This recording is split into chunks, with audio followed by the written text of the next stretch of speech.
Hello बच्चों, जय हिंद। आप सभी का दिव्यांश अकेडमी चैनल पर स्वागत है। आप लोग कैसे हैं? अच्छे हैं? आशा करते हैं आप लोग अच्छे होंगे। तो हमारा टॉपिक चल रहा है दो घात समीकरण, क्वाड्रेटिक इक्वेशन। इसमें आप प्रश्नावली 4.1 के क्वेश्चन सॉल्व कर रहे हैं। क्वेश्चन 1 हो चुका है जिसमें 8 पार्ट थे। उसमें हमें जांच करना था कि दिया गया समीकरण दो घात समीकरण है कि नहीं। तो वहां पे हमने किस प्रकार जांच किया कि अगर चर राशि की अधिकतम घात 2 है तो क्या दो घात समीकरण होता है वहां पे, और यदि वो X square plus B X plus C बराबर 0 के रूप का है तो क्या है, दो घात समीकरण है।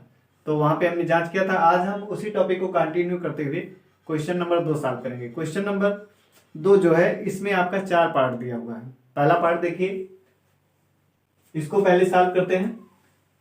कह रहा है कि निम्न स्थितियों को द्विघात समीकरण के रूप में निरूपित कीजिए।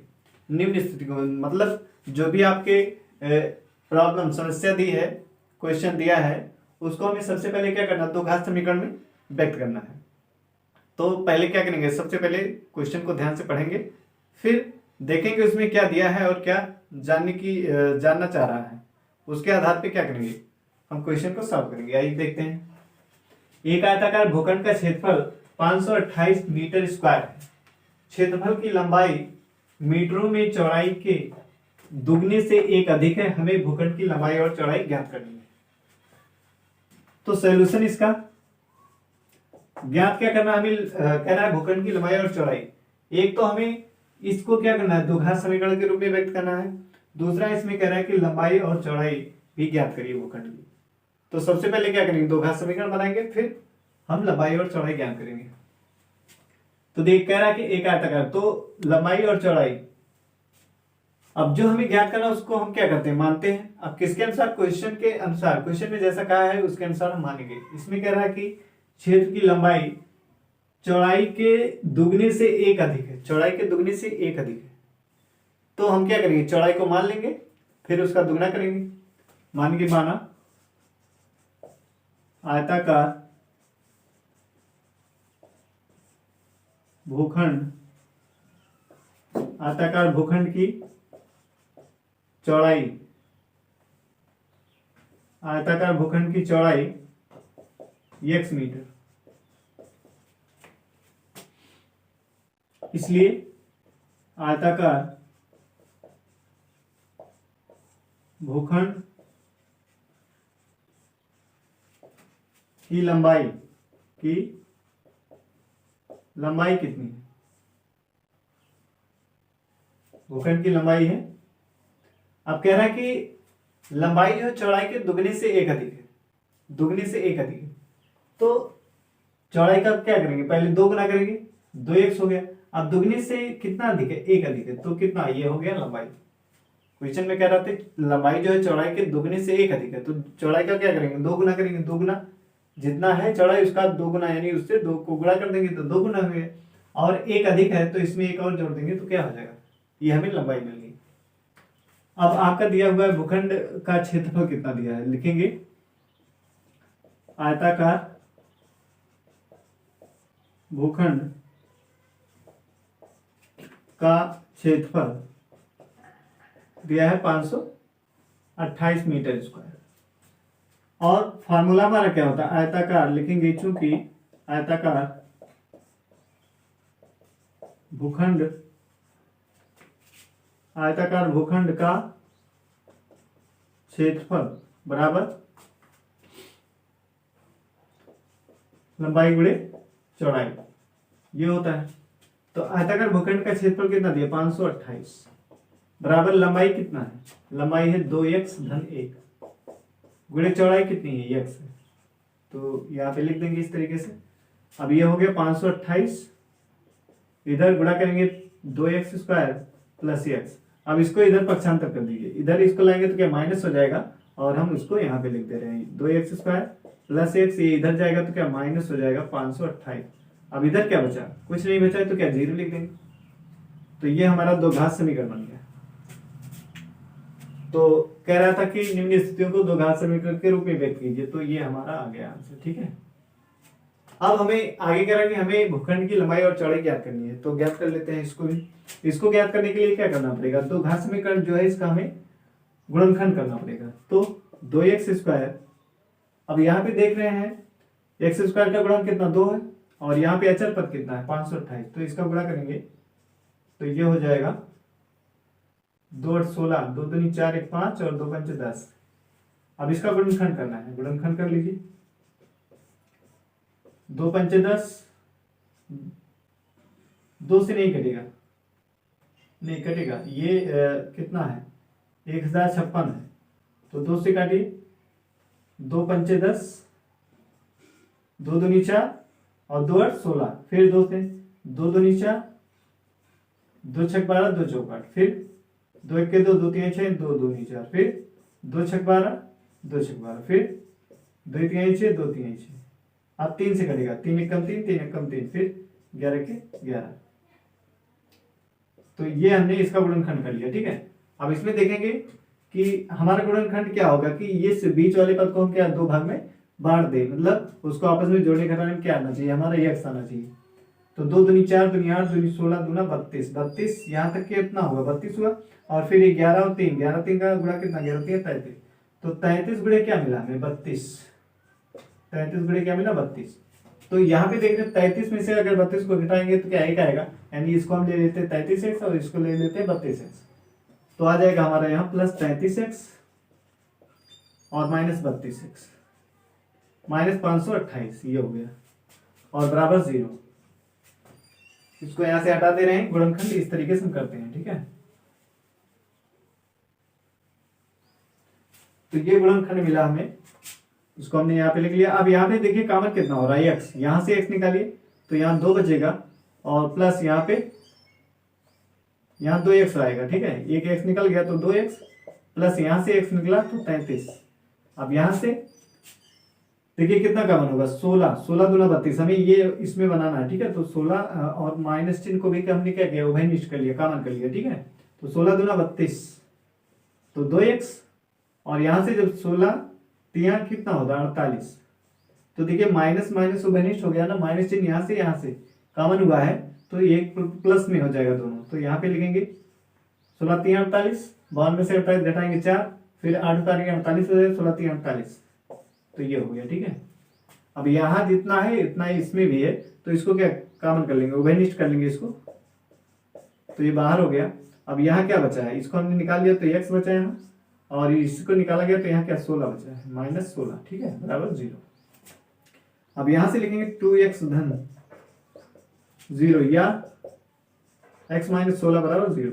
यहां से x का मान कितना आएगा 2x बराबर क्या हो जाएगा माइनस 33, और x बराबर जब लिखेंगे तो क्या हो जाएगा बटे में 2 आ जाएगा, तो यहां हम लिख सकते हैं x बराबर माइनस 33 बटे 32। यहां से x का मान कितना आएगा 16, तो यहाँ पे देखिए ऋणात्मक आ रहा है, ठीक है, तो इसको छोड़ देंगे, और x बराबर 16 आ रहा है, इसको हम ले लेंगे क्योंकि लंबाई चौड़ाई क्या होता है धनात्मक होता है, तो इसको हम ले लेंगे। यहां से लिखेंगे अतः आयताकार भूखंड, आयताकार भूखंड की लंबाई कितनी है 2x धन 1 है, यही तो लंबाई है, या यहाँ पे पहले चौड़ाई माने तो चौड़ाई लिख लीजिए, चौड़ाई कितनी हो जाएगी x कितना है 16 मीटर आ गया इसका चौड़ाई x, तथा आयताकार भूखंड की लंबाई कितनी है 2x धन 1, तो यहाँ पे लिखेंगे 2 गुणे 16 धन 1, तो कितना होता है 16 दूना 32 और प्लस 1 बराबर कितना हो जाएगा 33 मीटर, ठीक है। तो ये आ गया 33 मीटर। तो इस तरीके से हमने क्या किया, सबसे पहले दिए गई स्थिति को हमने किस में बदला द्विघात समीकरण में, फिर इसका हमने आयताकार भूखंड का लंबाई और चौड़ाई ज्ञात कर लिया, ठीक है। तो आंसर चेक कर लेते हैं इसमें।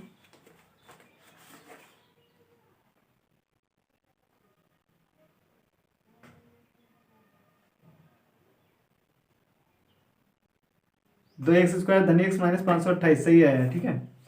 अब इसका हम सेकंड पार्ट करेंगे।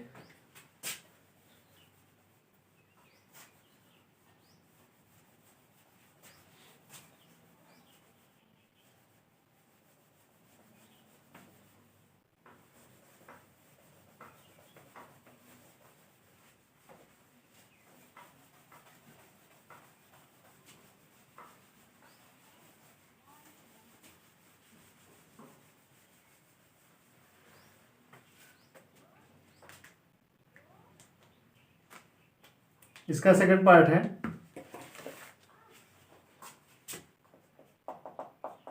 दो क्रमागत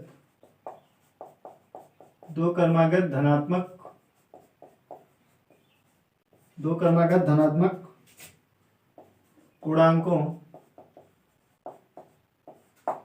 का गुणनफल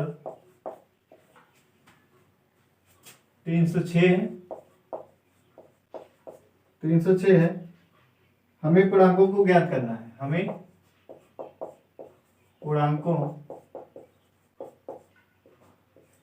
को ज्ञात करना है,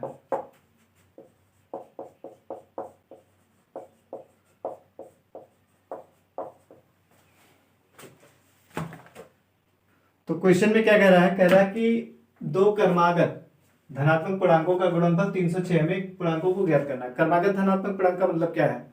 जैसे आपका क्रमागत धनात्मक पूर्णांक 2 है, 2 के बाद आपका कौन सा आएगा? 3 के बाद कौन आएगा? 4। तो इसमें क्या हो रहा है? एक एक जुड़ रहा है ना, 2 के बाद 3 आया, एक जुड़ा, 3 के बाद 4 आ रहा है, एक जुड़ा, मतलब क्रम से आ रहा है। ठीक है, एक एक जुड़ के जो आ रही संख्याएं वही क्या क्रमागत धनात्मक पूर्णांक कहते हैं।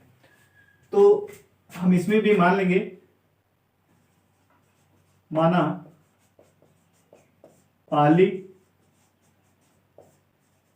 क्रमागत धनात्मक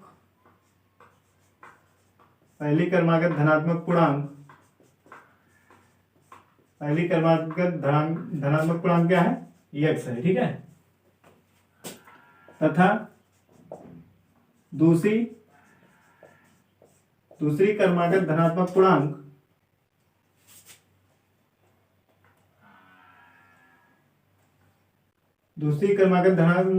कितना होगा? x plus 1। जैसे हमने कहा कि 2 के बाद क्या 3 के बाद क्या है 4, यानी एक एक क्या हो रहा है? जुड़ रहा है, तो क्रमागत हमें धनात्मक पूर्णांक प्राप्त हो रहा है। तो हमने पहली मानी है x, तो दूसरी कितना हो जाएगा? उसमें एक क्या हो जाएगा? जुड़ गया, यानी x प्लस 1 हो जाएगा। अब प्रश्न में क्या कह रहा है?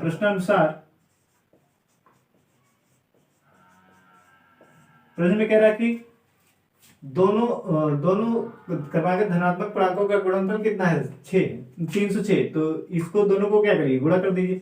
x गुणे x प्लस 1 बराबर 306। तो इसको गुणा करेंगे, x स्क्वायर प्लस x बराबर कितना? 306, और इसको पक्षांतर कर दीजिए, x square plus x minus 306 बराबर 0। ये हमें दो घात समीकरण मिल गया। क्वेश्चन में हमारा क्या कह रहा था? निम्न स्थितियों को दो घात समीकरण के रूप में निरूपित कीजिए। तो ये आ गया। ठीक है, ये अब हमें ज्ञात करना है, क्या पूर्णांकों को ज्ञात करना है। इसके लिए हमें क्या करना पड़ेगा? दो घात समीकरण को हल करना पड़ेगा। कैसे? इसका हम क्या करेंगे? गुणनखंड। ठीक है, गुणनखंड करके इसको सॉल्व करेंगे। तो आइए इसके करते हैं गुणनखंड। एक्स स्क्वायर, अब देखिए 306, एक्स स्क्वायर का गुणन कितना? 1 है। 1 गुणे कितना? 306 बराबर कितना आ जाएगा? 306 आ जाएगा। ठीक है, अब इसका गुणनखंड करना है, करिए। 306 का गुणनखंड करेंगे, 2 से 2 1 के 2, फिर 1 आएगा 0, 10 हुआ, 2 पंचे 10, फिर 2 3 6। अब 3 से 3 बचे 15, 3 1 के 3, ये कटा।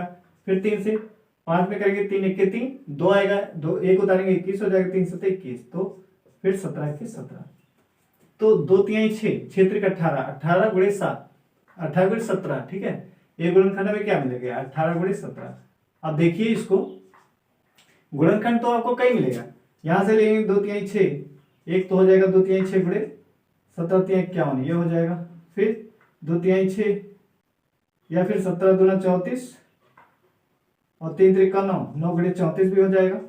तो इस तरह के बहुत से गुणनखंड मिलेंगे, लेकिन हमें उस गुणनखंड को लेना है जिसको हम आपस में जोड़े घटाए तो क्या है? बीच वाली संख्या ये आ जाए। ठीक है, मतलब इसको हमें दो भाग में तोड़ना है कि ये हमारा यही रहे। तो देखिए इसको अगर हम 18x लिखते हैं, इसको माइनस 17x, तो हमारा क्या प्लस x आएगा। तो यही वाला गुणनखंड हमारा अभिष्ट गुणनखंड है, उसी को ले लेंगे। तो यहां लिखेंगे 18 प्लस 18x माइनस 17x और माइनस 306 बराबर कितना? 0। ये हो गया।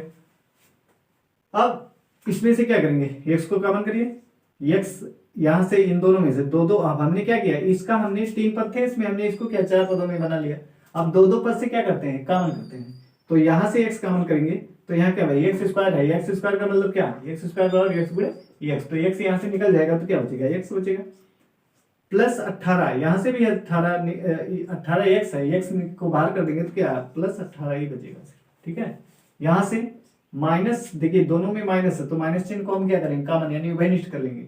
और 17, तो यहाँ 17 भी हमने कॉमन किया और माइनस को भी कॉमन किया, तो यहाँ क्या बचा सिर्फ एक्स। 17 के 17, ठीक है, तो कितना आएगा 13 आ जाएगा, फिर 13 बचेगा, 17 के 17, 30 में से घटाएंगे क्या 13 और 6 136 हो जाएगा ये, फिर तो 136 में 17 के 17 एक बार गया, फिर 17 8 136, यानी कितना आ गया 18।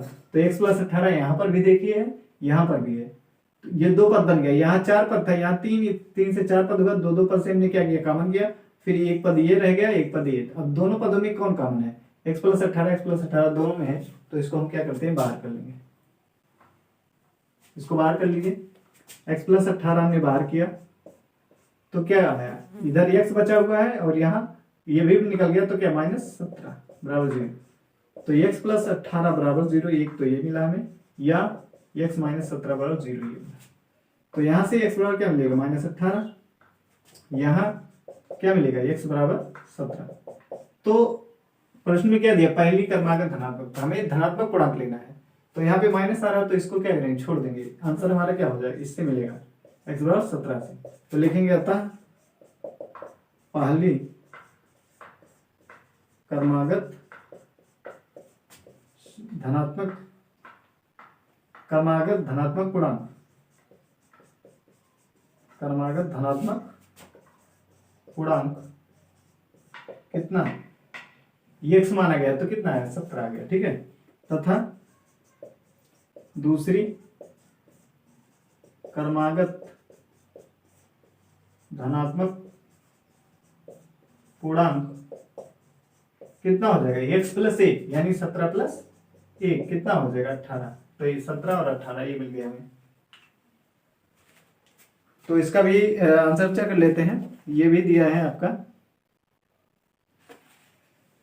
x² plus x minus 306, answer सही है, ये दो घात समीकरण आया हुआ, ठीक है। अब तीसरा पार्ट इसका सॉल्व करते हैं।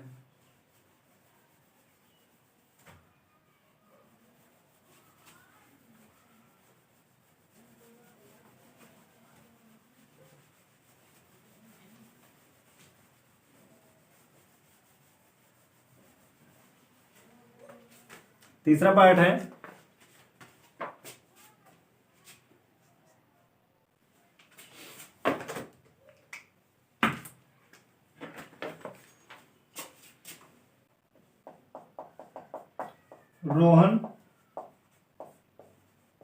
रोहन की माँ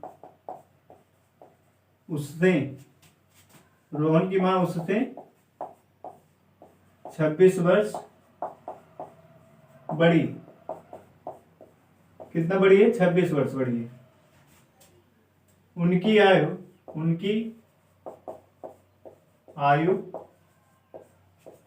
वर्षों में,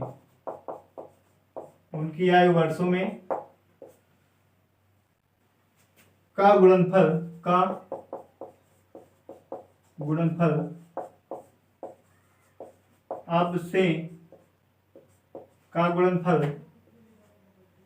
अब से 3 वर्ष पश्चात, इससे 3 वर्ष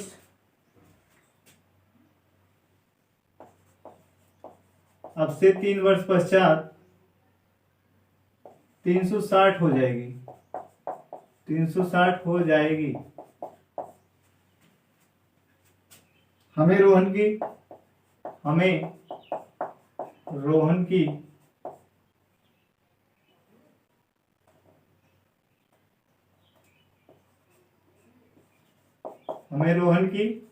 वर्तमान आयु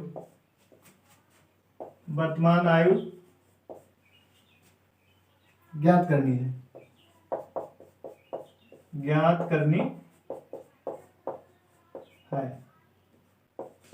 हमें वर्तमान आयु ज्ञात करनी है, ठीक है। तो इसको ध्यान से पढ़िए क्वेश्चन को पहले।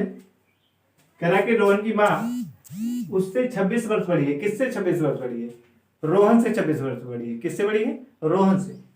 उनकी आयु वर्षों में कह रहा है का गुणनफल अब से 3 वर्ष पश्चात, यानी 3 वर्ष बाद कितना उनकी आयु का गुणनफल क्या हो जाएगा? 360 हो जाएगी। हमें रोहन की वर्तमान आयु ज्ञात करनी है। तो क्या समझ में आया? 3 वर्ष बाद, यानी मान लीजिए इस समय कितना आपकी आयु 12 वर्ष है, तो 3 वर्ष कितनी हो जाएगी? 12 प्लस 3 कितना हो जाएगा? 18 16 नहीं 12 3 15 वर्ष हो जाएगा। ठीक है, तो 15 वर्ष हो जाएगा। तो इसी तरीके से हमको भी इसकी मानना है क्वेश्चन में। ठीक है, अब मान लेंगे माना रोहन की वर्तमान आयु कितनी है? माना रोहन की वर्तमान आयु x वर्ष है। ठीक है, तथा उसकी मां की वर्तमान आयु कितनी हो जाएगी? तो कह रहा है कि रोहन से कितनी बड़ी है? 6 वर्ष। तो क्या हो जाएगा? रोहन का x है और उसकी मां 26 वर्ष बड़ी है, तो क्या करेंगे? 26 जोड़ देंगे तो रोहन की मां कितनी बड़ी है? 26 वर्ष बड़ी है। तो ये हो गया। 3 वर्ष पश्चात रोहन की आयु कितनी हो जाएगी? x प्लस 3 वर्ष।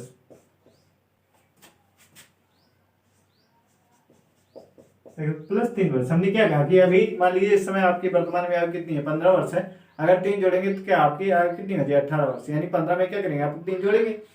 उसी प्रकार से वर्तमान में इसकी x है, तो 3 वर्ष बाद, यानी 3 वर्ष पश्चात का मतलब क्या? 3 वर्ष बाद। तो x में जोड़ेंगे 3, तो कितना हो जाएगा? x प्लस 3 वर्ष हो जाएगा। ऐसे इसकी मां में भी जोड़ देंगे, तथा 3 वर्ष पश्चात उसकी मां की आयु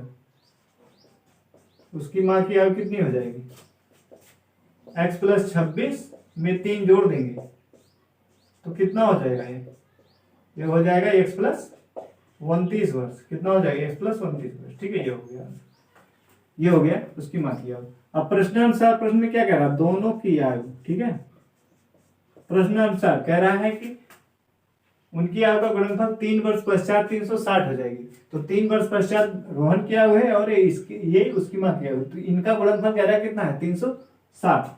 तो इसको गुणा कर लीजिए, x प्लस 3 और गुणे में x प्लस 29 बराबर किसके? 360।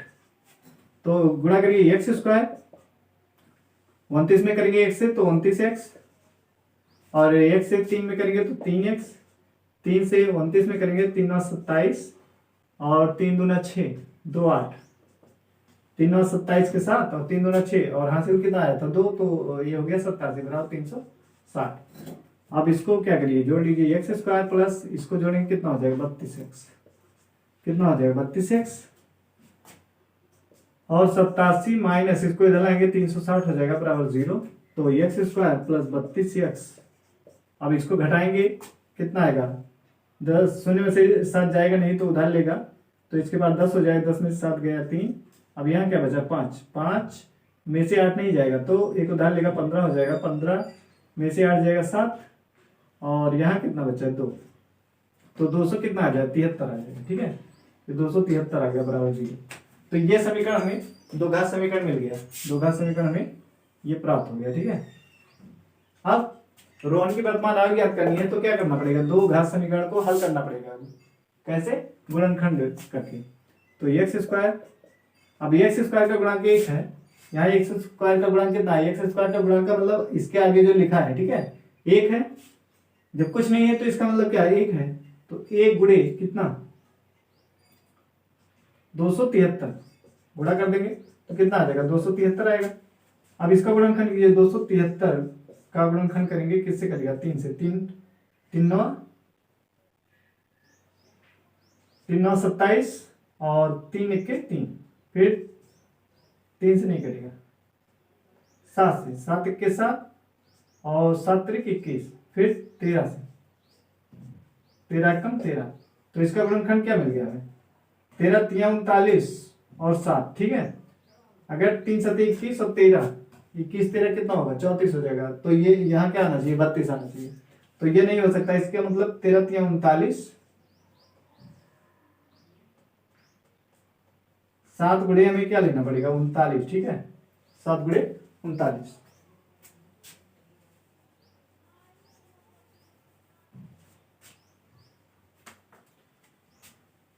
इसको क्या कर दें, 39 गुणे 7, ठीक है। तो ये गुणनखंड हमें मिल गया। अब यहां पे रखिए 39x माइनस 7x और 273 बराबर 0। तो यहां से क्या कॉमन होगा, यहां देखिए एक्स स्क्वायर है, यहाँ एक्स है, तो एक्स कॉमन हो जाएगा इसमें। एक्स स्क्वायर का मतलब क्या है, एक्स गुणे एक्स, एक्स निकल गया तो एक्स बचा, प्लस एक्स निकलेगा 39 यहाँ बचेगा। अब देखिए यहाँ दोनों में माइनस है, तो माइनस चिन्ह को क्या करेंगे, माइनस लेंगे, बाहर करेंगे, ठीक है, कॉमन। तो और 7 भी कॉमन होगा, कितना कॉमन होगा, 7। तो इसको हमने कर लिया, तो यहाँ पे क्या बचेगा, एक्स और प्लस यहाँ क्या, 7 3 21, 21 कितना बचेगा, 6, फिर 3 होता है 63 हो जाएगा, 7 9 63, ये आया, ठीक है। तो यहाँ पे देखिए इस वाले पद में x प्लस 39 है, यहाँ पर भी क्या x प्लस 39 है, दोनों में वही है, तो इसको क्या कर लेंगे, बाहर कर लेंगे ऐसे। तो यहाँ क्या है, इसको ये निकल गया तो x बचा, यहाँ माइनस ये निकला तो यहाँ क्या बचा, -7 बराबर 0। तो x प्लस 39 बराबर 0 या x माइनस 7 बराबर 0। तो यहाँ से x का मान कितना मिला, -39, यहाँ से x का मान कितना मिला, 7। तो ये ऋणात्मक है तो इसे छोड़ देंगे। हमारा आयु क्या, आयु धनात्मक होता है, तो इस धनात्मक वाली संख्या को ले लेंगे, अतः लिखेंगे, अतः रोहन की वर्तमान आयु बराबर कितना, 7 वर्ष, क्योंकि क्या माना गया है, एक्स माना गया है, उसकी माँ की तथा उसकी माँ की वर्तमान आयु कितनी, एक्स प्लस 26, ये एक्स है 7 तुम्हारा, और 26 जोड़ देंगे, कितना हो जाएगा, 26 और 7 जोड़ देंगे तो 33 वर्ष हो जाएगा, कितना हो जाएगा, 33 वर्ष, ठीक है। ये आगे 33 वर्ष। तो ये हो गया तीसरा पार्ट। अब हमें करना है इसका चौथा पार्ट सॉल्व करना है।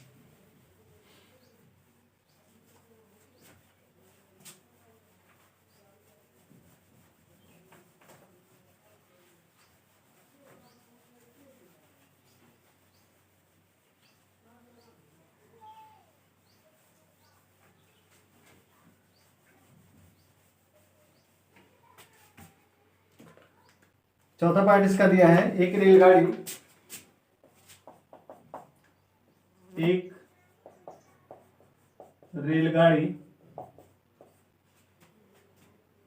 480 किलोमीटर की दूरी समान चाल से तय करती है, समान चाल से तय करती है। यदि इसकी चाल 8 किलोमीटर प्रति घंटा कम होती तो वह उसी दूरी को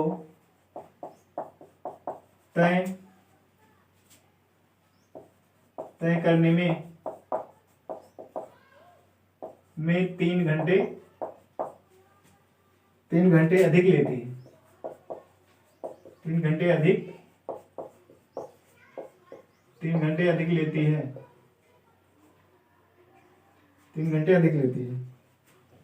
हमें रेलगाड़ी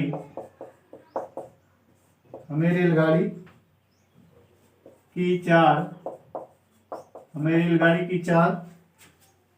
ज्ञात करनी है, हमें रेलगाड़ी की चाल ज्ञात करनी है। हमें रेलगाड़ी की चाल ज्ञात करनी है, ठीक है। तो क्वेश्चन को ध्यान से पढ़िए, फिर देखिए उसमें क्या कह रहा है। कह रहा है कि रेलगाड़ी 480 किलोमीटर की दूरी समान चाल से तय करती है।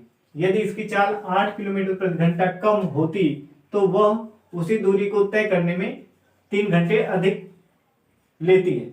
हमें रेलगाड़ी की चाल ज्ञात करनी है। तो मान लीजिए आपका यहां से,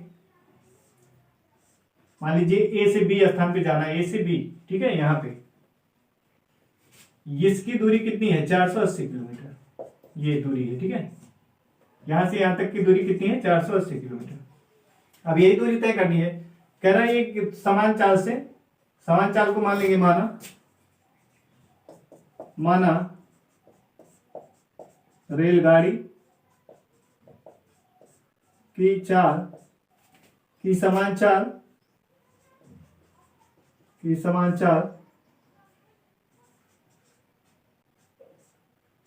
x किलोमीटर प्रति घंटा, x किलोमीटर प्रति घंटा। हमने क्या मान लिया, माना रेलगाड़ी की समान चाल कितनी है, x किलोमीटर प्रति, तो x किलोमीटर प्रति घंटा की चाल से ये दूरी तय कर रही है, तो इसको कुछ समय लग रहा है। फिर कह रहा है कि यदि चाल, पहले तो x किलोमीटर प्रति घंटा है, x किलोमीटर प्रति घंटा, अगर कह रहा है ये चाल कितनी हो जाए, चाल 8 किलोमीटर प्रति घंटा कम हो जाए, यानी इसमें से क्या हो जाए, x माइनस 8 किलोमीटर प्रति घंटा हो जाए, ठीक है। इसकी चाल कितनी हो जाए, 8 किलोमीटर प्रति घंटा, यानी पहले जो समान चाल थी उससे 8 किलोमीटर प्रति घंटा क्या हो गया, कम हो गया, तो चाल ये हो गई। अब दूरी तो यही तय करनी है, तो पहले जब x किलोमीटर प्रति घंटा था तो उसको कुछ समय लग रहा था। फिर अब x माइनस 8 किलोमीटर, यानी 8 किलोमीटर प्रति घंटा उसकी चाल कम हो गई, तो अब उसको समय क्या होगा, उसका समय अधिक लगेगा कि नहीं। जब चाल x थी तो समय कुछ लग रहा था, मान लीजिए उसकी चाल कम हो गई तो समय क्या होगा, अधिक लगेगा, क्योंकि उतनी ही दूरी तय करनी है अब भी, ठीक है। तो ये हो गया। अब देखेंगे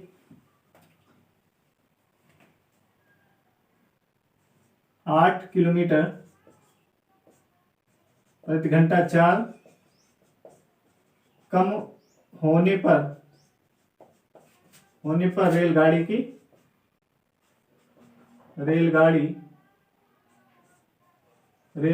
चाल कितनी हो जाएगी, x माइनस 8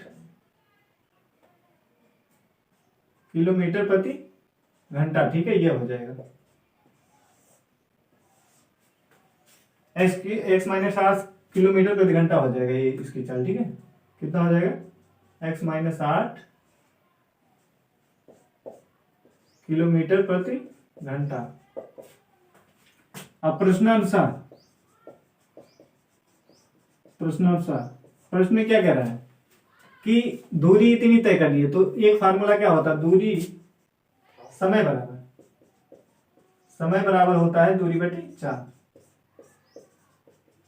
तो दूरी कितनी है, 480 किलोमीटर, दूरी 480 किलोमीटर, और चाल कितनी है, x किलोमीटर प्रति घंटा। आप बताइए इतनी दूरी को x किलोमीटर प्रति घंटा की चाल से तय कर रहा है, तो जो समय लग रहा है, ठीक है, और इधर कुछ समय लग रहा है, फिर इधर 480 किलोमीटर की दूरी तय करनी है x माइनस 8 किलोमीटर प्रति घंटा की चाल से, तो दूरी बटे चाल। तो जब ये चाल थी, जो समय लग रहा था, जब इसकी 8 किलोमीटर प्रति घंटा चाल कम हो गई, तो इसमें जो समय लग रहा है वो क्या रह रहा है, 3 घंटे अधिक लग रहा है।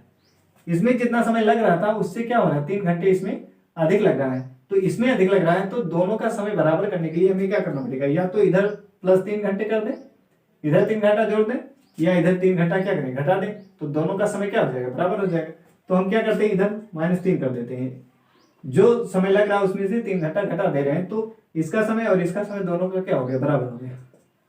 अब इसको हल कर लीजिए, 480, अब इसको जब हल करेंगे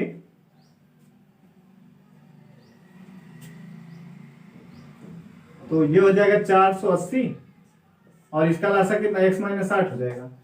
तो x माइनस 8 से भाग करेंगे, 1 बार जाएगा, 1 से गुणा करेंगे, ये 480, यहाँ बटे में कुछ नहीं तो 1 है, 1 से भाग करेंगे तो कितने, x माइनस 8 बार जाएगा, इससे 3 में क्या करना है, गुणा करना है, 3x माइनस 8 हो जाएगा, ठीक है। ये तो ये हो गया। अब गुणा कर लीजिए 480 बटे एक्स बराबर 480 माइनस 3x माइनस 3×8 = 24। अब माइनस माइनस का गुणा क्या हो जाएगा, प्लस हो जाएगा, ठीक है, ये प्लस में आ जाएगा, और x माइनस 8।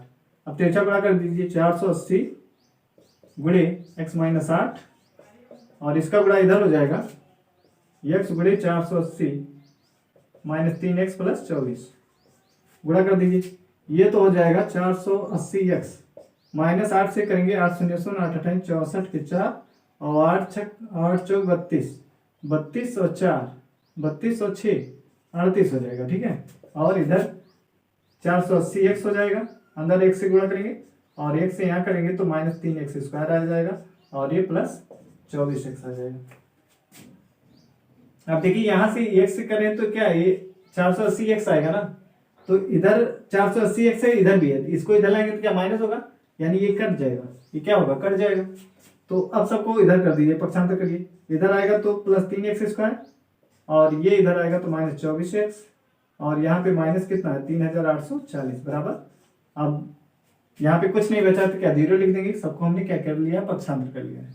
अब देखिए 3 यहाँ से हर जगह से कॉमन हो रहा है, 3 को निकाल लीजिए, x² माइनस 3 8 क्या होता है 24, तो यहाँ 8x आ जाएगा, यहाँ 3 1 3, 3 दूना 6, तो 2 आएगा, 4 उतारेंगे 24, 3 8 24, और फिर 0 बराबर 0, तो कितना आ जाएगा ये x² माइनस 8x माइनस 1280 बराबर 0/3, तो 0/3 क्या आ जाएगा, 0 आ जाएगा, यानी हमारा समीकरण क्या बन जाएगा, ये समीकरण बन जाएगा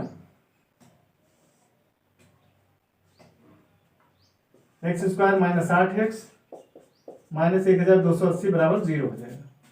अब ये समीकरण बन गया, ये दो घात समीकरण हमारा आ गया, ये हमें निकालना था, ठीक है, तो ये हमें प्राप्त हो गया दो घात समीकरण। अब रेलगाड़ी की चाल ज्ञात करने के लिए क्या करना पड़ेगा, इसका हमें गुणनखंड विधि से हल करना पड़ेगा।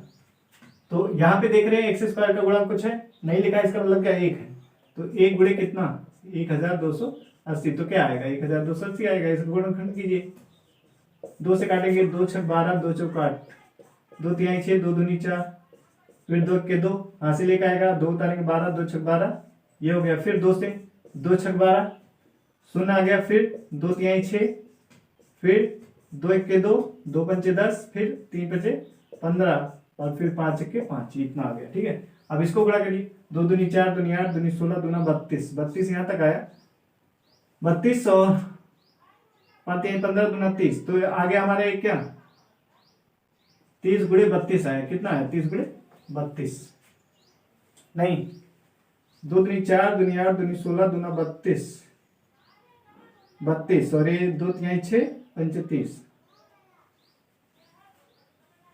ये 2 छक 12, 2 चौक 8, फिर 2 तिहाई 6, 2 दूनी 4, ये आ गया, 2 1 के 2, 2 छक 12, यहाँ देखिए गलत हो गया, तो 2 छक 12 आएगा, ठीक है, तो 2 छक 12, फिर 2 8 16 आ गया यहाँ पे, और फिर 0, फिर 2 से 2 चौक 8, फिर 2 से 2 दूनी 4, फिर 2 दहा में 20 होता है, फिर 2 पंचे 10, फिर 5 1 के 5, 2 दूनी 4, दूनी 8, दूनी 16, दूना 32, 32 यहाँ तक क्या हुआ 32 हुआ, फिर 2 दूनी 4, दूनी 8 पंचे 40, यानी हमारा क्या मिला 32 गुणे 40, क्या मिला 32 गुणे 40। अब देखिए ये माइनस 8x है, अगर इसको हम क्या ले लें, इसको ले लें प्लस 32x और माइनस 40x, तो माइनस 40x में 32x निकलेगा, क्या माइनस 8x आएगा, तो यही गुणनखंड हमारा अभिष्ट गुणनखंड है, इसी को हम ले लेंगे। तो ये आ गया x² माइनस प्लस 32x और माइनस 40x, और यहाँ माइनस 1280 बराबर 0। तो यहाँ से देखिए कॉमन कितना होगा, x² है, x निकल जाएगा, यहाँ तो x बचेगा, और यहाँ से x निकला तो क्या प्लस 32, यहाँ माइनस 40 निकालेंगे, दोनों में माइनस है, माइनस चिन्ह कॉमन कर लेंगे, ओवरनेट कर लेंगे, ठीक है। तो अब ये 40 निकल गया तो क्या x बचेगा, यहाँ पे 40 निकालेंगे तो कितना होगा, 4 3 12, 120, 40 यहाँ कितना होता है 120, ठीक है, तो 120 घटाएंगे तो क्या 80 आएगा, फिर 4 दूना 80, यानी कितना आ जाएगा प्लस 32 आ जाएगा, ठीक है, बराबर 0। तो ये देखिए अब इसमें भी एक x प्लस 32 है, इसमें भी, तो ये क्या हो जाएगा ओवरनेट है, यानी कॉमन है, ठीक है, तो इसको बाहर कर लेंगे, तो ये बाहर निकाला गया तो यहाँ क्या बचा एक्स, इसको निकाला गया तो क्या बचा है यहाँ -40 बराबर 0। तो x + 32 बराबर 0 या x - 40 बराबर 0। तो यहाँ से x बराबर क्या है -32 है, यहाँ से x बराबर कितना है 40। तो ये ऋणात्मक है, इसको छोड़ देंगे क्योंकि 4 हमारा क्या धनात्मक होता, तो अतः x बराबर 40, ये वाला आंसर हमारा हो जाएगा। लिखेंगे अतः रेलगाड़ी